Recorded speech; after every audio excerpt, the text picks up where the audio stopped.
fun. My name is Jennifer Drayna, and I work with the National Mississippi River Museum and Aquarium here in Dubuque. Now, I today have one of our animal ambassadors out.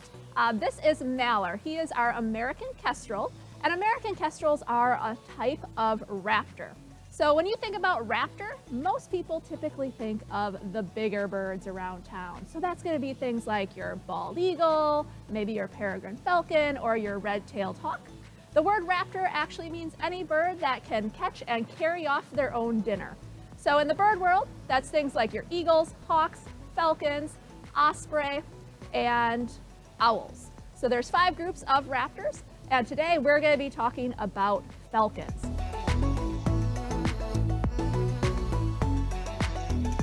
Falcons, they have a special body shape to be able to really do what they do. What you need to remember is that falcons are fast.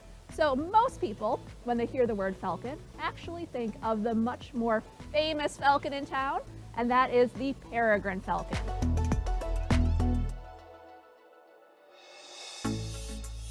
The peregrine falcon, we actually have nesting on the courthouse here in town, and that bird is the fastest animal on the planet. The peregrine falcon has actually been clocked going 242 miles per hour, and we believe they can go faster. Now, the way falcons are able to obtain those really high speeds is, one, thanks to their body shape. As you look at Malor here, you'll see that he has a very long, skinny shape that is built to be aerodynamic.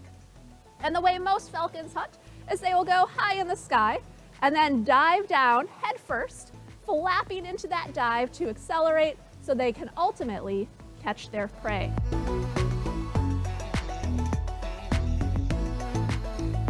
Now, if you are a falcon, you are a bird-eating bird. So you are going to be eating a whole bunch of animals that are on the wing. So the most common birds that a peregrine or a kestrel might eat locally are going to be things like chickadees, red-winged blackbirds, some pigeons. Malor here, while he may look small, he actually can take down birds as big as a blue jay, which are actually bigger than him. So they are fierce predators. Now, to be a true raptor, you need a couple things on your body in order to hunt. So as you're looking at him, one of the first things that you'll see are those lovely big eyes. So our kestrel has amazing eyesight.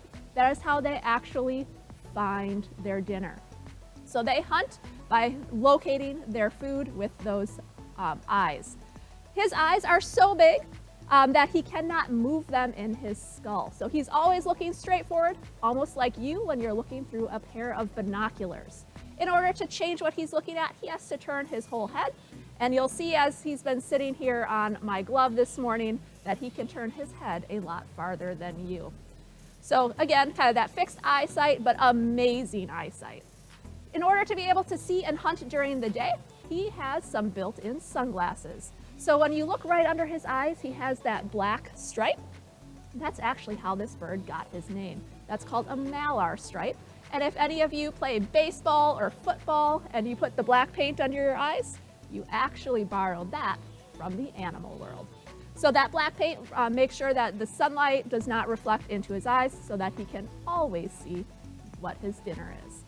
Now, the other thing that every raptor needs, I have a great fake skull here, so this is a replica, but this skull has the nice hooked beak. All raptors have that hooked beak. They use that to rip and tear into their food to be able to get it small enough that they can actually swallow it. Falcons have an extra adaptation on that beak in that there is a tomial tooth. So that's a little extra notch to help them more easily take down their prey. And then the last thing that every true raptor needs to be able to catch their dinner is, of course, their talons. So every raptor, and again, I have a replica here. This is a replica bald eagle foot. So there are 4 very large black talons on this item, and that is what the birds actually use to catch and carry their food off.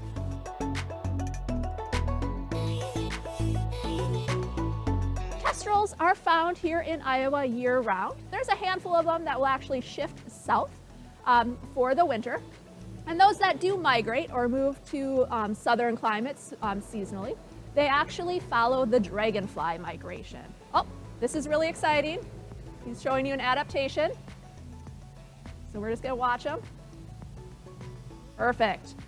So that, what he did just then, is called casting a pellet. So all raptors, they are not picky eaters. And when they catch a food item, they are going to eat the whole item of prey. Whether that's the fur, the feathers, the bones, they are gonna eat every last bit of it. But their stomach is pretty small. So when they eat a big lunch, they're gonna put that food down into their stomach. It's gonna break down. His stomach acid is really, really strong. He can actually dissolve the bones of his dinner. But he cannot break down the fur or feathers. So before he eats his lunch today, he has to do what you just saw. He's gonna stand up really, really straight, lean over, and hack up a pellet. So I actually have that pellet right here. And this is literally the fur from the mouse dinner that he ate yesterday.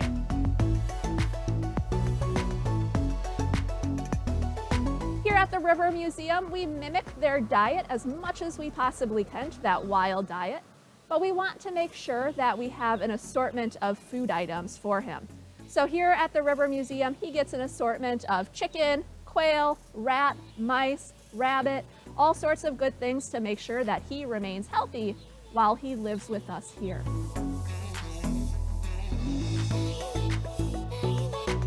Hawks, falcons, eagles, owls, and osprey. The males and females look identical. You can't tell who is who just by looking at them. The way that we tell who is who is, one, we see who lays the egg. That's pretty obvious. Secondly, we actually put them on a scale. If we can get a weight, we can get a pretty good idea of who's who, because in the raptor world, the girls are bigger than the boys. It's opposite of much of the animal world. Malor here actually weighs in at about 100 grams, so that is about 3 ounces. If this was a female kestrel, that particular bird would weigh in at about 125 grams. So more often than not, the males are 1/3 smaller than the female.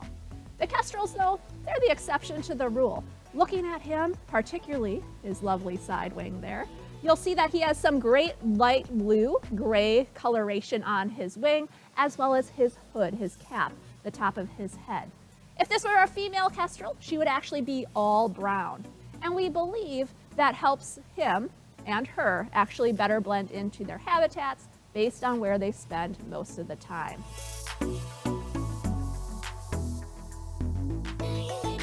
Now, the other thing that's really exciting is we do have a whole slew of kestrels that are in the tri-state area. So as you're driving around, one thing that you can do, particularly when you're out on those country roads, they love tall grasses and those agricultural fields. They're hunting all the small rodents and birds that live in that habitat. One thing you can do while you're driving around is actually look up on the power lines. Because what you'll do is you'll actually see these birds doing exactly what he's doing on my glove. They're gonna bob their head and do that tail wag, and you will start to see that they are quite common in the tri-state area. So what he's doing right now is he's just trying to get comfortable on my glove. He and I have worked together for a number of years, so we're able to read each other's body language. All of our animals in the ambassador program are trained so that they're comfortable doing programs like this.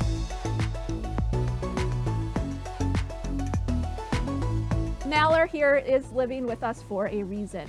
He was actually hatched in 2017 in northern Wisconsin, and shortly after he learned how to fly, so that would have been when he is about a month old, he actually was hit by a car.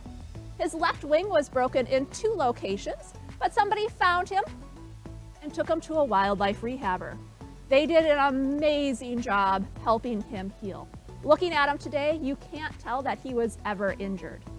However, because he had a broken wing at such a young age, he can only fly a short distance before he gets too tired and has to rest.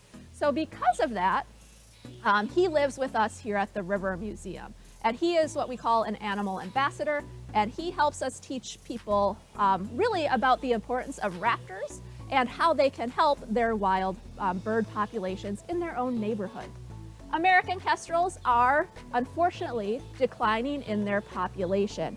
And we don't know why, but there are some amazing groups that are doing a lot of research on American kestrels to help us learn more about them. One of those being the American Kestrel Partnership. So what they do is they monitor falcon nests, specifically the American kestrel. And what that looks like is, if you think about a big old dead tree with a giant woodpecker hole in it, that is where the kestrel loves to raise their family. So each year they'll lay, on average, 5 eggs per clutch. Their eggs look like this, and they will actually lay them in that woodpecker hole.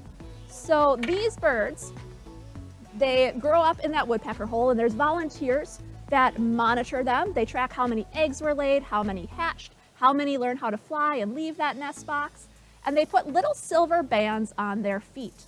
And using that information, when that bird is seen again, we can actually figure out where they like to move, how they move between habitats, how long they live, what trouble they're getting into. So if they're getting hit by cars a lot, if they are getting sick from certain things, so that we can better help their entire population.